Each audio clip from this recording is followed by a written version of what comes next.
விருச்சிக ராசிக்காரங்க வந்து ரொம்ப இலக்கண மனசுக்காரங்க. தானம் தர்மம் நிறைய கொடுக்குறவங்க. அவங்க சுற்றி இருக்கிறவங்களுக்கு நல்லா வாழ வைக்கணும்னு நினைக்கிறவங்க. எப்பயுமே அவங்க கிட்ட ஒரு மர்மம், ஒரு மாதிரி ஒரு சூழ்நிலை மாதிரியே இருக்கும். கும்பமுக்கும் மர்மமான ராசி, அதே மாதிரி விருச்சிகம் மர்மமான ராசி. அந்த கெட்ட நட்சத்திரம்லாம் பிறந்துட்டாங்கன்னா நிறைய பேர் பார்த்தீங்கன்னா டாக்டர்ஸாகவும் இருப்பாங்க.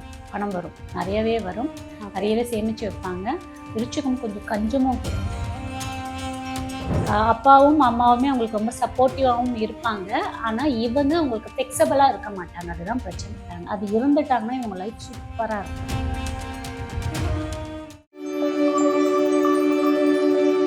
விருச்சிக ராசினியர்களுக்கு தான் இவங்களுடைய குணாதிசயம் ஃபர்ஸ்ட் எப்படி இருக்குன்றத சொல்லிடுங்க மேம். விருச்சிக ராசிக்காரங்க வந்து ரொம்ப இலக்கண மனசுக்காரங்க. தானம் தர்மம் நிறைய கொடுக்குறவங்க. அவங்க சுற்றி இருக்கிறவங்களுக்கு நல்லா வாழ வைக்கணும்னு நினைக்கிறவங்க.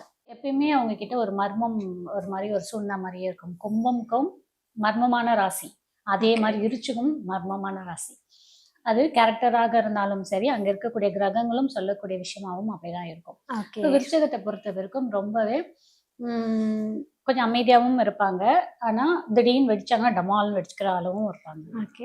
அவங்க படிப்புல கொஞ்சம் ஜாஸ்தி படிச்சுட்டு அந்தந்த பொசிஷன்ல இருக்கக்கூடிய நபராகவும் இருப்பாங்க. இந்த விருச்சிகத்தை பொறுத்தவரைக்கும் அப்படிதான். இவங்களுக்கு வந்து வேலை வாய்ப்புல வந்து அவங்க சிறப்பா இருப்பாங்களா, இல்ல இந்த ஃபீல்ட்ல தான் அவங்க வேலைக்கு போவாங்கன்னு சொல்ல முடியுமா, இல்ல தொழில் பண்ணா அவங்களுக்கு என்ன சிறப்பா இருக்கும் அப்படின்னு சொல்லுவீங்களா? வேலை வந்து பாத்தீங்கன்னா அவங்களுக்கு செவ்வாயோட வீடா தான் வரும். ஓகேங்களா, விருச்சிகத்துக்கு. அப்போ அவங்க யூனிஃபார்ம் சர்வீஸ் இருக்கக்கூடிய வேலையெல்லாம் அவங்க சூஸ் பண்ணிக்கலாம். ஸோ போலீஸு, டாக்டரு, காவல்துறை, ஃபயர் ஸ்டேஷனு, அதுக்கப்புறம் நர்ஸு, இந்த மாதிரி போலீஸ் யூனிஃபார்ம்ஸ் என்னெல்லாம் சர்வீசஸ் இருக்கோ அதெல்லாம் அவங்க செலக்ட் பண்ணும்போது அதில் அவங்களுக்கு ஒரு திருப்தி கிடைக்கும். அதிலும் இந்த விருச்சிகத்தை பொறுத்த வரைக்குமே வந்து பார்த்தீங்க அப்படின்னா மருத்துவத்துக்கு ரொம்பவே பேர் போன ராசியாக சொல்கிறாங்க. ராசியாக இருந்தாலும் சரி, லக்னமாக இருந்தாங்க. அதில் விருச்சிகத்தில் கேட்டை இருக்குது பார்த்தீங்களா, அந்த கேட்டை நட்சத்திரம்லாம் பிறந்துட்டாங்கன்னா நிறைய பேர் பார்த்தீங்கன்னா டாக்டர்ஸாகவும் இருப்பாங்க, மருத்துவத்துறையில் ஜாஸ்தியாக இருப்பாங்க. ஸோ அந்த மாதிரி விருச்சிகத்துக்கு ஆப்போசிட்டாக வரக்கூடியது நமக்கு 6ஆம் அதிபதியாக வரக்கூடிய செவ்வாவாக இருக்குன்னா யூனிஃபார்ம் சர்வீசஸ் ரொம்ப பெஸ்ட்டாகவும் இருக்கும். அது அவங்களுக்கு ஒரு நல்ல வருவாயை வந்து ஈட்டி கொடுக்கறதாகவும் இருக்கும். தொழில்னு பார்க்கும்போது அவங்க சூரியன், அவங்களுக்கு 10ஆம் அதிபதி வந்து சூரிய வீடாக வரும். ஸோ சிம்ம வீடு. அப்போது அவங்க தொழில்னும் போது அந்த ரோட் கான்ட்ராக்டு, இந்த என்ன சொல்றது, 2 வீலர்ஸ் எல்லாம் இருக்குது பார்த்தீங்களா, அந்த கான்ட்ராக்ட் சர்வீஸ் ஒர்க் எல்லாம் இருக்குது பாருங்க. கவர்மெண்ட்ல டெண்டர்ஸ் எடுப்பாங்க பார்த்தீங்களா, அந்த ரீதியான ஒர்க்ஸ் எல்லாம் அவங்க பிஸ்னஸ் எடுத்து பண்ணும்போது அது ரொம்பவே சூப்பராக இருக்கும். அப்புறம் இந்த பொலிட்டிஷியன்ஸ் எல்லாம் இருக்காங்க பாருங்க, அவங்களுக்கு ஏதாவது பிஸ்னஸ் ரீதியாக அவங்களுக்கு ஏதாவது ஹெல்ப்ஸு, அவங்களுடைய காஸ்டியூம்ஸ் இந்த மாதிரிலாம் பண்ணுறாங்க பார்த்தீங்களா, அந்த மாதிரி பண்ணும்போது அவங்களுக்கு ஒரு நல்ல எப்பயுமே 10ஆம் இடம் வந்து சூரிய வீடாக வந்ததுன்னு வச்சுக்கோங்களேன், தொழிலில் ரொம்ப ஹை லெவலுக்கு போவாங்க. அவங்க தொட்ட தொழில் எல்லாமே சூப்பராகவும் இருக்கும். அதிலும் அரசாங்கம் ரீதியான தொழிலில் கொடி கட்டி பறப்பாங்க. ஃபேமிலியாக பார்த்தீங்க அப்படின்னா இந்த டெண்டரில் வந்து இது இவங்க தான் டெண்டர் எடுப்பாங்கன்னு சொல்லுவாங்க பார்த்தீங்கன்னா, அதெல்லாம் அந்த 10ஆம் அதிபதி சூரியனா வரக்கூடியவங்க தான். ஓகே, இவங்களுக்கு வந்து பண வரவு எப்படி மேம் இருக்கும்? பணம் வரும், நிறையவே வரும், நிறையவே சேமிச்சு வைப்பாங்க. விருச்சிகம் கொஞ்சம் கஞ்சமும் கூட. கொஞ்சம் கஞ்சம்ன்றது ஏன் அப்படி சொல்ல வரேன்னா, ஏன்னா குடும்பத்துக்கு என்ன தேவையோ நீடோ அது கொடுப்பாங்க. அதனால அது ஃபுல் கஞ்சம் சொல்ல முடியாது, கொஞ்சம் கஞ்சமும் கூட. ஆனா ரொம்ப சேஃப்டி மைண்டு ஜாஸ்தி இருக்கும். நாளைக்கு என்ன கணக்கு பார்த்து பண்ணுவாங்க. இது பண்ணா இது பண்ணா இவ்வளோ அமௌண்ட் வருதா, இவ்வளோ டோட்டல் வருதா, இவ்வளோ இருக்கு, இவ்வளோ போச்சே பேலன்ஸ் இருக்கான்னு கணக்கு பார்த்து பண்ணுவாங்க. ஆனா என்ன வந்து ஒரு சில கிரகங்கள் சரியில்லை அப்படின்னும் போது, தசாபுத்தி சரியில்லைன்னா பணம் வந்து கையில வந்தாலும் தங்கக்கூடிய நிலையில இல்லாம இருக்கும். மற்றபடி பணம்லாம் வரும். இதை சேஃப்டி பண்ணி வச்சுக்கலாம். விருச்சிக ராசினியர்களுக்கு வந்து குடும்ப அமைப்பு எப்படி இருக்கும்? குடும்ப அமைப்பு வந்து அப்பாவும் அம்மாவுமே அவங்களுக்கு ரொம்ப சப்போர்ட்டிவாகவும் இருப்பாங்க. ஆனா இவங்க உங்களுக்கு ஃப்ளெக்சிபிளா இருக்க மாட்டாங்க. அதுதான் பிரச்சனை. ஸோ அப்பா அம்மாவை மதிச்சு ஃப்ளெக்சிபிளா கொஞ்சம் இருக்க மாட்டாங்க. அது இருந்துட்டாங்கன்னா இவங்க லைஃப் சூப்பரா இருக்கும்.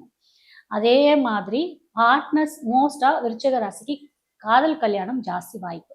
ஓகேவா, இந்த திருமண வாழ்க்கை வந்து காதல் கல்யாணமா பண்ணிட்டாங்கன்னா ஓரளவுக்கு சூப்பரா இருக்கும். இல்லை அரேஞ்ச் மேரேஜா இருந்தாலும் ஓகே, ஒரு 70% நல்லாவே. 70-80 அப்படின்னாலே ஓரளவுக்கு அப்படின்னா விருச்சிகம் பொறுத்த வரைக்கும் எல்லாரோட ஃபிளெக்சிபிளா இருந்துடுவாங்க. அவங்களுக்கு அந்த செவ்வாய் மட்டும் லக்னத்திலேயோ இல்ல 7லயோ போய் உட்காந்துருச்சுன்னா மட்டும்தான் கொஞ்சம் பிடிவாத குணம் இருக்கும். அந்த லக்னத்துல உட்காந்துச்சுன்னா பிடிவாத குணம் இருக்கும், 7ல போய் உட்கார்ந்தாலும் பிடிவாத குணம் இருக்கும். மத்தபடி வேற எந்த இடத்துலயும் செவ்வாய் இருந்துட்டாலும் அந்த அளவுக்கு பெருசா இருக்காது.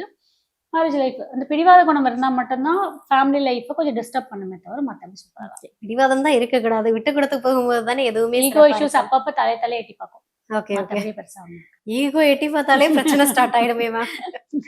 Okay okay okay okay. அடுத்தது பாத்தீங்க அப்படின்னா இவங்க வந்து இந்த வாழ்வியல்ல சிறப்பா போகணும் அப்படின்னாலே வந்து ஒன்றும் மனசு ரீதியான எந்த பிரச்சனையும் இருக்கக்கூடாது, இல்ல உடல் ரீதியா எந்த பிரச்சனையும், இந்த 2 பிரச்சனையும் இல்லைனாலே வந்து வாழ்வியல் சிறப்பா இருக்கும் அப்படின்னு சொல்லலாம். இவங்க இது 2ல ஏதாவது பிரச்சனைகளை சந்திக்க கூடுமா? இவங்களுக்கு வந்து உடல்ல வந்து ஹீமோகுளோபின் பிரச்சனை இருக்கும். அதே மாதிரி பிளட்டு அந்த ஸ்டொமக் ரீதியான பிரச்சனை இருக்கும்னு ஏற்கனவே சொல்லியிருக்கேன் பார்த்தீங்களா?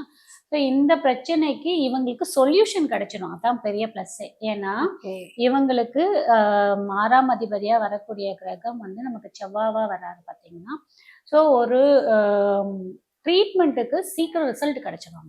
ஓகே ஸோ அதனால இவங்களுடைய அந்த நோய் வந்து ரொம்ப நாள் கண்டினியூ ஆகாது. ஓகே கொஞ்ச நாள் எடுத்து அதுக்கான ஒரு ப்ராப்பர் டாக்டர் கிடைச்சிடுவாங்க, ஒரு ப்ராப்பர் மெடிசன் கிடைச்சிடும், இது டக் டக்குன்னு கிளியர் ஆயிடும். ஸோ வரும் போகும் அப்படி கொஞ்சம் டக் டக்குன்னு கிளியர் ஆயிடும். 2ஆம் அதிபதி விருச்சிகத்துக்கு 2ஆம் அதிபதி குரு வராருல, வருமானத்துக்கு சொல்றேன் நான். ஓகே ஸோ குருவா வராரு வருமானத்துக்குன்னும் போது பணம் அந்த அளவுக்கு செலவாகாது. ஓகே ஓகே நான் சொல்ற பாயிண்ட் புரியுதுங்களா? புரியுது. நமக்கு ஒரு இடத்துல செலவுன்னு வருதுல நோய்க்கு தான் செலவு அதிகமா பண்ணுவோம் செலவு பண்ற major-ஆ. ஒரு சுச்சுவேஷன் அந்த செலவு வந்து கம்மியாகும்னு சொல்ல வரேன். புரியுது புரியுது. ஓகே ஓரளவுக்கு நோய் வந்துட்டு பிரச்சனை தீர்ந்தாலே போதும் இல்ல, எந்த பிரச்சனையும் இருக்காது இல்லையா? அதே மாதிரி இன்னொரு முக்கியமான பாயிண்ட் சொல்றேன். யாருக்கெல்லாம் 2ஆம் அதிபதி குருவா வராரு, 2ஆம் அதிபதி சந்திரனா வராரு, 2ஆம் அதிபதி சுக்கிரனா வராரு அப்படின்னு வச்சுக்கோங்க, அதுலயும் பர்டிகுலர் குருன்னு வச்சுக்கோங்க, பணம் வந்து பாத்தீங்கன்னா நேர் வழியில தான் வரும். ஓகே ஆனா அவங்க அந்த நேர்வழி பணத்தை அழகா வந்து ப்ராப்பரா ஜிஎஸ்டி ஃபைல் பண்ணி, ப்ராப்பரா டாக்ஸ் பே பண்ணி, ப்ராப்பரா ஹேண்டில் பண்ணாங்க. அதாவது ஒயிட் மணியா வச்சிருக்கணும், பிளாக் மணியா வச்சிருந்தாங்கன்னா பிரச்சனையில சந்திப்பாங்க. ஓகே அந்த சம்பாதிச்ச பணத்தை சொன்னீங்களா, பணம் வந்து எவ்வளவு சம்பாதிப்பாங்க, எவ்வளவு வரும்னுட்டு, ப்ராப்பர் ஒயிட் மணியில சம்பாதிச்சாலும் அந்த வரியெல்லாம் கட்டி ப்ராப்பரா பண்ணாங்க அப்படின்னாங்கன்னா அந்த பணம் அவங்களுக்கு நீடிச்சு இருக்கும். ஓகே இல்ல வந்து கமிஷன் பேசிஸ்ல வாங்கினேன், கணக்கு வரி காமிக்காம பண்ணேன், நான் வந்து ரியல் எஸ்டேட்ல சம்பாதிச்சேன், அதை கணக்கு காமிக்கல, அது மாதிரி பண்ணாங்கன்னு வச்சுக்கோங்க, அந்த பணம்னாலேயே அவங்களுக்கு மனம் கெட்டு போகும், ஓகே நிம்மதி இருக்காது, வீட்டுல குடும்பம் பிரச்சனை வரும். இது எல்லாமே அந்த குரு வந்து 2ஆம் அதிபதியா வந்தா அவங்கெல்லாம் கொஞ்சம் கேர்ஃபுல்லா இருக்கும். ஓகே ஏன்னா 2ஆம் அதிபதி தான் நமக்கு வருவாய் கொடுக்கக்கூடிய கிரகம். அதுல குரு இருக்கும்போது நேர் நேர் நேர் வழி மட்டும் தான் சால சிறந்ததா இருக்கும். அதுல நீங்க அங்க எங்கேயாவது விளையாடுனீங்கன்னு வச்சுக்கோங்க, முதல்ல குடும்பத்துல கை வைப்பாரு, அப்புறம் உடலை கை வைப்பாரு, நோயை கை வச்சிருவாரு. அதுல மட்டும் கொஞ்சம் கேர்ஃபுல்லா இருக்கும். குறுக்கு வழி யாருக்குமே சிறந்ததல்ல. ஆமா. இது யார் யாருக்கு வரும் அப்படின்னு பாத்தீங்கன்னா, விருச்சிகத்துக்கு குரு வந்து 2ஆம் அதிபதியா வருவாரு, கும்பத்துக்கு 2ஆம் அதிபதியா குரு வருவாரு. அப்போ அவங்க கொஞ்சம் கேர்ஃபுல்லா இருக்கும். ஓகே விருச்சிக ராசி நேயர்கள் வந்து வழிபடக்கூடிய தெய்வம் செவ்வாய். மேஷத்துக்கு எப்படியோ அதே மாதிரி செவ்வாய் பகவான். ஓகே ஏன்னா அவங்களுக்கு வந்து செவ்வாய்க்கு முருகர் தான். இவங்க வந்து முருகர் எந்த ஊர்ல இருக்கிற முருகர் கோயில்ல வேணாலும் செவ்வாய்க்கிழமை வரக்கூடிய செவ்வாய் உரையில தரிசனம் பண்றோம்னா ரொம்பவே சூப்பரா இருக்கும். உங்களை வாழ்க்கையில வழி நடத்திட்டு போகும். அது கூடுதல் பலம் வேணும்ன்றவங்க அந்தந்த நட்சத்திரம் வருது பாத்தீங்களா, அந்த நட்சத்திரத்துக்கான அதிதேவதையும் நம்ம புடிச்சுக்கிட்டு பண்ணும்போது சூப்பரா இருக்கும். Okay super. தேங்க்யூ.